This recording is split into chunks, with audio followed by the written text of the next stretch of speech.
So, welcome to the Weekly Strike. This is the first vlog of the year. Got a few topics to touch on. Very good season so far. This is just about to introduce Johnny. I think you know that already. How are you doing, Johnny? I'm very well, mate. Very well. Been better thanks to the football. Yes. You know, well, why don't we start there on the topic as to why you've been better, and that's the Gunners. Well, where do I start? Sunday's probably a good place to start. Yeah.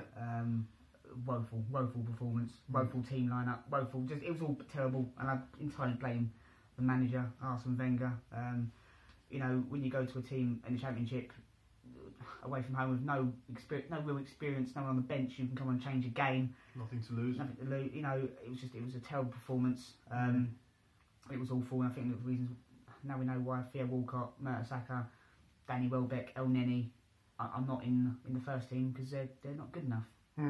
It's a shame about Walcott, I think, because I really rate him as a player when he's at his best, but he's so consistently poor or average that.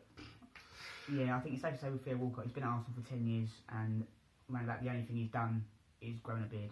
And a new hairstyle. That's true. About it.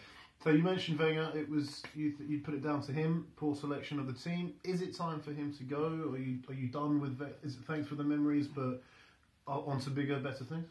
Yeah, I think so. I've been saying it for about 5, 6, 7 years now. I think I'm getting a bit tired of my own voice saying it, to be honest with you. You know, he's been a legend, Arsene Wenger. Yeah. You know, there's no denying that. And when he does eventually go, there should be a statue built of him outside the stadium. Definitely. Yeah. But you know, it's time to go. Time to go. I would love to see someone like Ancelotti come in or Diego Simeone. I just think it's time to freshen up ideas, because I think Arsene Wenger is an analog manager in a digital age. And it's time to go. That's a good way of putting it, I suppose. Yeah, because there's no doubting that he was fantastic for Arsenal. First 10 years, just prolific. You know. Yeah, I think you're right. Do you think Arsenal need to build on their team? You could possibly lose some players this transfer window. If not, then surely in the summer. Alexis Sanchez, Mesut Ozil, are you going to be able to hang on to these players? If not, who do you want to replace them with? Well, I mean, I'm resigned to losing Sanchez. I'm not that I'm a massive fan of Sanchez. I think he's world class, but his attitude stinks, and I think it's time to let him go. I would love to keep Mesut Ozil. I think he's definitely class, Mesut Ozil. Arguably the best player on the team. Yeah, maybe. but I would hate to lose Jack Wilshere. I think he's Arsenal through and through, and I'm amazed he didn't play on Sunday. Although I don't think it made any difference because we were that poor. Yeah. There was one thing about that game I wanted to touch on, not so important now that it was near the end of the game, but the second penalty at least should have been a retake. Was it a penalty in the first place? Very soft. I can see why the referee gave it. I thought it was very soft. I thought Debuchy, I think he won the ball. But then again, we got exactly what we deserved from the game, which was nothing. Had the game been 2-2 and the penalty would have been given, I might have been a little bit more upset about it. Yes. But we got what we deserved, which was nothing. And full credit to Nottingham Forest because they actually battered us for 90 minutes, to be honest with you. Well, it's fair play to them, actually. Very, very good, impressive performance. But so far, we're in the beginning of the new year, just gone midway through the season. Have you got a player that has stood out for you in particular positions? So best goalkeeper, for example. There's an obvious name in there, isn't there? But has anyone else stood out for you, or do you think it's just a question of De Gea? David De Gea, he's up there, definitely no doubt about it. I'm going to go a little bit with curveball. I'll go maybe Ederson for Man City. I think he's been brilliant for them. I think City have definitely sorted out their goalkeeping situation because last season they weren't great. Bravo was a shambles. Yeah, it was an absolute shambles, and Willy Caballero, not very good. But yeah, I think Ederson or David De Gea, I think you couldn't go wrong with either of them in goal. I think they both put off some fantastic saves. It's a close one. It's literally a toss of a coin. Yeah. I think I'll go David De Gea. I think just because just for that full performance against Arsenal alone a few weeks ago when he fantastic, 14 saves, which was incredibly annoying. Actually. Arsenal 1, David De Gea 3. It was, but David De Gea in goal. Okay, we're going for Spaniard David De Gea in goal. What about in defence? There's been an impressive season for many defenders, some obvious ones, some not so obvious ones. You mentioned Tarkowski for Burnley. Does he do enough to pinch it over the obvious contenders? I think Tarkowski's been brilliant for Burnley, but I think you've got to look at if we're doing this in a five-a-side game. Yeah, I think you've got to put someone like Otamendi in there. I think he's been different class. Again, Pep Guardiola has completely improved him. He was a bit of a shambles last season. He wasn't fantastic, was he? But yeah, he's and he scores goals. He scores goals as well. So yeah, I'd have Otamendi as a defender. Okay, yeah, I think I'd agree with that as well. Some players worth a mention as well. Notable mentions are Marcus Alonso, fantastic. He scores goals too. Set piece specialist, shall we say? Yeah. But yeah, okay. And so we probably should pick 2 midfielders then. Yeah, midfielders. Yeah. Again, there are some obvious names. One in for sure in the Belgian Man City star Kevin De Bruyne. Yeah, he's got to be in there. Kevin De Bruyne, just different class. I've run out of words to describe Kevin De Bruyne. He's just, every time I watch him, he's exciting. He gets hold of the ball, runs at people. He's just different class. He's just exciting, isn't he? He does something new in every single game. Something you haven't seen before. You know what he's capable of, but then he does something else. You know? Exactly. Yeah. He's just different class. And alongside him, just for sheer pace, I think I'd play Mo Salah as well. Mohamed Salah. Yeah, I think. Again, I mean, I know Ian Wright mentioned, compared him to Messi, and Gary Lineker gave him a hard time for that. But okay, we know he's not Lionel Messi, but this season he's just been thank goodness for Mohamed Salah, especially after Liverpool have lost Coutinho. Salah has been absolutely fantastic this season. Yeah, different class. I mean, he tore Arsenal apart a couple of times this season. Yeah, different class. He's so fast as well. So he fast. Is, yeah. Which is a difficult skill because it's all well and good being quick off the ball, but when you've got hold of the ball, you're that quick with the ball as well. I mean, if you're defending, it must frighten the life out of you. Yeah.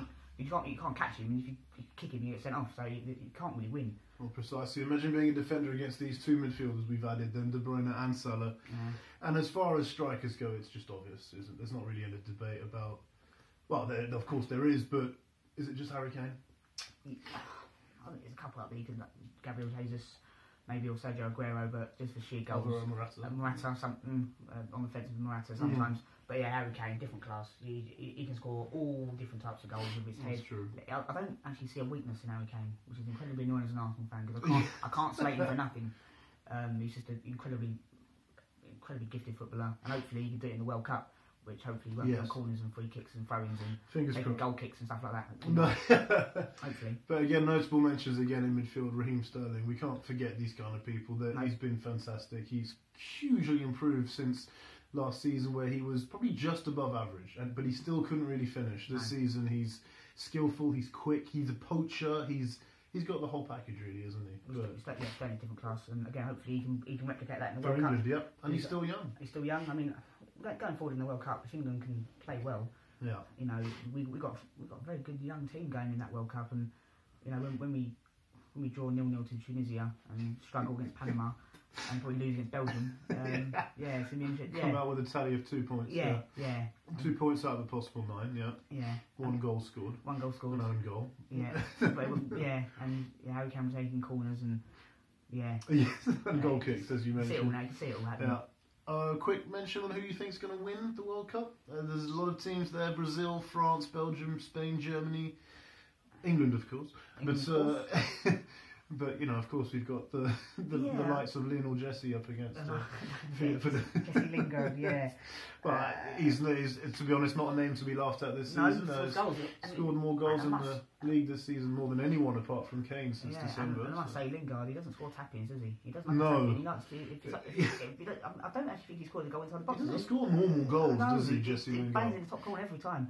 Very impressive. Yeah, he scored 2 against Arsenal, which is incredibly annoying. Yes, he keeps scoring 2 goals against different oppositions. Yeah. As for the World Cup, I think there's so many decent teams in this World Cup. I would love to say England. I think England will definitely get to the quarterfinal and get knocked out on penalties.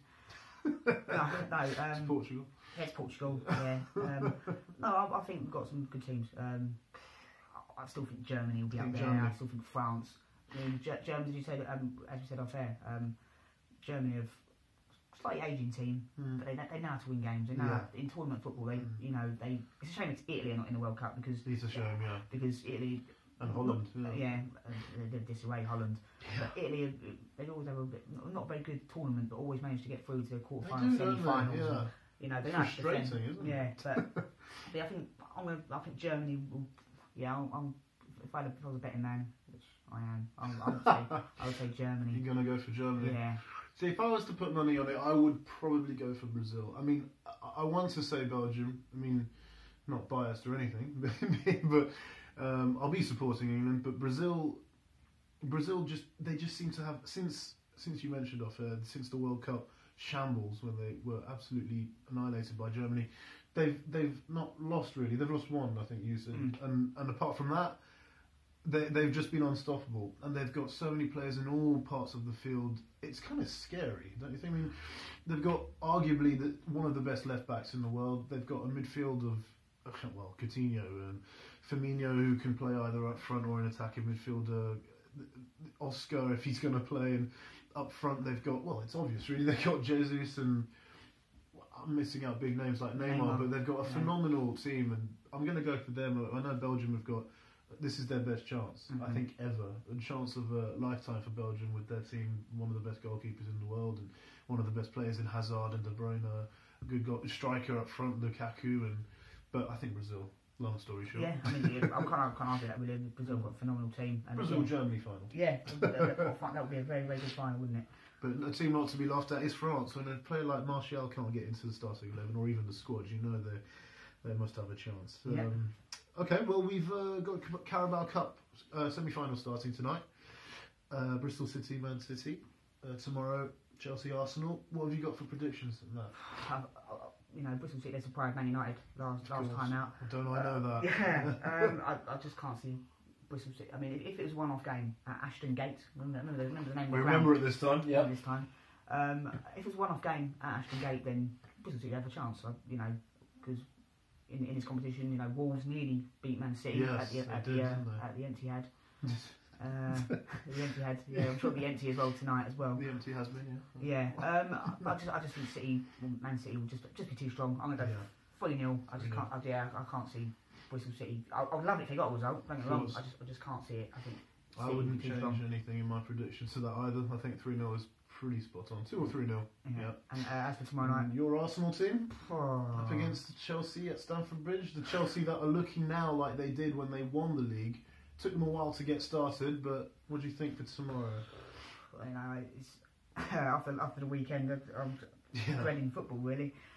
I can't go against Arsenal, so I'm gonna say 1-1. You're gonna say a draw? Yeah, I think Chelsea could get a result, and Chelsea will probably win. But I'm not gonna do that on camera. I'm not gonna do it on camera and go against Arsenal. No. I would love Arsenal to win. Normally I'm very confident go Arsenal 2-1. But I'm not very confident, so I'm going to go for 1-1 and 1-1, and then lose in the second leg probably. Okay, well, for that game, I think I'd probably Arsenal. I think will score tomorrow at Stamford Bridge, but I don't think they'll win. I think it will be 2-1 to Chelsea. Yeah, can't do that. But we'll see. I'd love to be wrong, but just a couple more things. Liverpool. We mentioned Salah. Thank goodness they've got Salah because now Coutinho is gone. I can only speak for myself when I say I'm going to miss Coutinho in the Premier League. But what about you? You think he's a quality player, and he's a big loss. Yeah. Liverpool's lost his Barcelona's game and the Liga's game because he's a quality player, and you wouldn't want to be a La Liga defender when you've got players like Suarez and Dembele and Coutinho running at you because there's just not just a small matter of Messi as well. And Messi as well. Just a small matter of Messi. Yeah, I forgot about him. Yeah. I just And I heard one pundit saying that it's actually could be doing good for Liverpool because it's 142 million. I think that's preposterous. I mean, yes, it's a lot of money, and they can buy some players. Sorry, they can buy Southampton, but Southampton aren't going to win the league for Liverpool, are they? No. I don't mean to be mean, but. I don't mean to be mean, but they're not quite as an attractive club as the teams like Arsenal, Chelsea, Man United, Man City, even Tottenham at the moment. Yeah, I think I'm not sure who the pundit was, but I can see what he was trying to say because I think with Coutinho, Liverpool haven't actually looked that bad without him. I mean, in certain games, he was out for a while, wasn't he? That's true. Yeah. When players like Mane, Firmino was all playing very well, but he's different class. Coutinho and easily the best player in that team. Yeah, I'd say so. I think he's different gravy, and he can score a goal from nowhere. And Liverpool they'll find it difficult to replace him because I think he brings something different. I mean, he's a very different player to Mane. I mean, they're so different players. Mane is very quick on the ball and he's got a lot of pace, but Coutinho is very technical and when a free kick scored or corner or whips in, he's different. He's that sort of player, but different class. He's probably not worth 142 million, but then again, Jordan Ibe wasn't worth 15 million for Yeah, Bournemouth. So football inflation. exactly that. I mean, I must say Liverpool are not a team to be laughed at. I mean, aside from Man City, they've arguably been the most exciting team going forward, and that's not all down to Coutinho. The likes of Mohamed Salah, who's just been one of the best players in Europe this season. I'm just worried for Liverpool because I'm not sure they're as an attractive club as the big guns because of that lack of trophies. But who knows? Yeah, and Liverpool now they've lost Coutinho. I think now if they don't get top four, then players like Mane and Firmino will go, well, Coutinho's he's going to go. Yeah. He's going to win the league at Barcelona. Of course. So they'll be going, well, I want to bet that. Yeah, exactly. You know, the footballers are human. I know they want a lot of money, but they're going to... You mentioned off air that Coutinho, he's won nothing at Liverpool. No, he hasn't. No. And he's going straight into a Barcelona squad who are already 16 points clear of Real Madrid, by the way, and I think 8 or 9 points ahead of second place. Yeah, I'm a little bit surprised by the timing of the Coutinho deal because he can't play in the Champions League. Oh, that's true. I'm a little bit surprised by the timing of it, but I suppose if you want to win trophies, you go as soon as you can. Yeah, and Liverpool got some exciting players coming in. Some they've got that Naby Keita. That's true. Yeah. I'm not saying he's as good as Coutinho, but he's an exciting little. He's definitely a prospect. I mean, if Liverpool can sort out goalkeeper next year, if they can, because they've bought Virgil van Dijk for a lot of money. If they can buy a decent goalkeeper like a Jack Butland or a Timo Werner from Leipzig, they could. Liverpool, if they can sort out their goalkeeping situation out, Liverpool could be a massive force next season. I think Karius is world class. Well, yeah, that's the Man United version of that. But yeah, I think if Liverpool can sort out their goalkeeping, they could be a force. Not say win the league, but they could definitely challenge if they can sort out their goalkeeping. Because defensively, Virgil van Dijk, we might sort the defence out. Going forward, there's no problem. Just a defensive goalkeeping situation. I agree with that for sure. Well, just a couple more things. Alexis Sanchez, arguably Arsenal's either joint best player, maybe second to Ozil, but is he staying? Is he going? Yeah, when? I think he's going. I don't know whether it'll be in this January transfer window or in the summer. If Arsenal were clever, we could just get rid of him. For some money. Get some money because you're going to get 25-30 million for Sanchez. Well, at the very least. Yeah, and we paid £32 million for him. So if you get 30 million, they lost 2 million. Then if Arsenal were smart, I'm not saying it would ever happen. I think City are smart enough not to say no. But if you was to swap Sanchez for someone like Aguero, I think well, I mean, it's not bad. I mean, I wouldn't say it never happened. You might have to add some money into that deal as well. But I mean, I think. Personally, I don't know, I might be wrong, but you could probably make a profit on Sanchez. I mean, he's still world class, and he's 28? He's 29? Yeah, he's something like that, He's got a fair few years in him left. I mean, maybe 35, 40 minutes, I don't know, but you could do with him until the end of the season, couldn't you? We could, but I don't think he wants to play anymore. No. I think if you look at the Crystal Palace game when he scored, only a couple of players went over to him. I think there's definitely a divide. Yeah. And it's not good for the I use a long word here, cohesion. The cohesion. Yeah, yes. it's not good for that. So I think I love Sanchez. I think he's been world class, but I think it's time to let him go because he clearly doesn't want to play for Arsenal anymore, and no one's bigger than the club. So no. And that's that, I think. But don't fret too much. You've still got Welbeck. So Where's Yaya? Okay. Well, one last thing. Conte and Mourinho, both successful managers of Chelsea. One in the past, one now. Well, I think Mourinho started it, didn't he? But did Conte take it a bit far? What's your view on that? Well, I think with Mourinho, I think it all stemmed when Conte celebrated in front of Mourinho when they got beaten 3-0 at Stamford Bridge last season. Don't know what you're talking about. And Mourinho took exception to that full time. I don't know whether Mourinho's got short-term memory loss, but I do recall him doing sort of thing for Porto against Man United in the Champions League quarter-final, wearing up Old Trafford and sliding on his knees in a very nice suit, as well.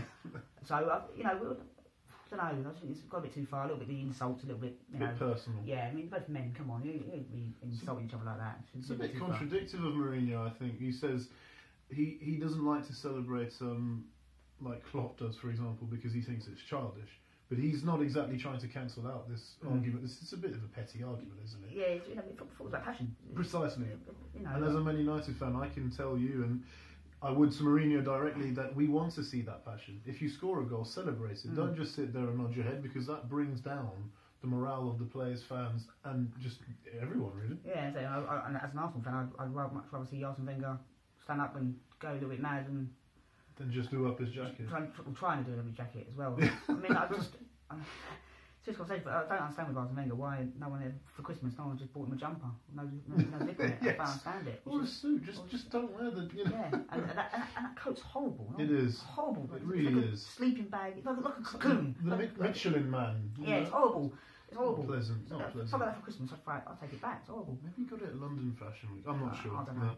Right. Well, in the famous words of Gary Lineker, I think we're just about out of time. Don't get Plonker of the Week. Yes, it was a suggestion actually, wasn't it? Yes. Plonker of the week. Plonker of the week. It's very simple. This is for Darren Williams. If you're watching, it's got to be Arsene Wenger for his shambolic team selection and his bench selection against Nottingham Forest. Not good enough, and that's why we went out. Plonker of the week / number 2, Alex Iwobi for partying hours before the training session, and then. Had Arsenal won the game on Sunday and he was scoring goals for fun, this would be we wouldn't be talking about it. But the fact we didn't win and he was awful and has been awful for about 19 games this season. He's going to get £60 fine. Yeah, he's been awful, and I've tried defending him. I've tried going, I hope he's all right. He's only young, but if I did that at work, come in drunk again, not acceptable, is it? No, not professional. And unfortunately, these day and age, back when footballers like Tony Adams, Paul Merson, and Gordon Gascoigne, there was no social media, so they couldn't get found out. Whereas now everyone's got a phone, and I have nothing against players who want to go out and party and do stuff on your private time, but when you've got a game coming up and you're not playing very well, and you're in the public eye, just be a bit careful. It's not be professional, exactly. Yeah. And that's probably a week's wages that's gone down the drain. And let's be honest, we've seen him play live, and he's an impressive footballer. Yeah. He does have talent, it's clear, but we don't want him to see him go down that road, do we? I mean, players have done that before and ended up being like nothing. Yeah, I mean, I don't want players not to go out and enjoy themselves, because I see a lot on Talk Sport, a lot of old players, they're role models and all this and all that. I don't really buy into their role models. I just think you've got to be a bit more responsible, because I think everyone's got a phone these days, and if you're at a party, fine, but at least don't get caught or don't do it before a training session. Discreet. Yeah, because if you've got training the next day at 11 o'clock, don't be out till 3:30 at a house party. It's not the best idea in the world. It's not really, is it? No. Use your head a bit. Yeah, exactly. And like you say, I have nothing against Iwobi for doing that, for being out, but don't get caught doing it, and at least do it when you haven't got day off the next day. Precisely. Because if I was playing on Monday night and he was out on a Saturday, it wouldn't be an issue. I'd go, well, it's 2 days before a game, so it doesn't matter. Yeah. But yeah, he's gonna get fined for that, £60,000, which is an awful lot of money for me. Yeah, it's an expensive night out. Yeah, so I don't think it's worth it. But there you go. Plonker of the week 1 and 2, Arsene Wenger and Alex Iwobi. There you go. I'm sorry I nearly forgot that. That's one of the important bits of the vlog. But yeah, as I said, the famous words of Gary Lineker, we're just about out of time. Thanks for watching the vlog, and that was the first one of the new year, and hopefully the first of a fair few. Cool. Yeah. Thank you very much. Thank you very much. Take care. Bye.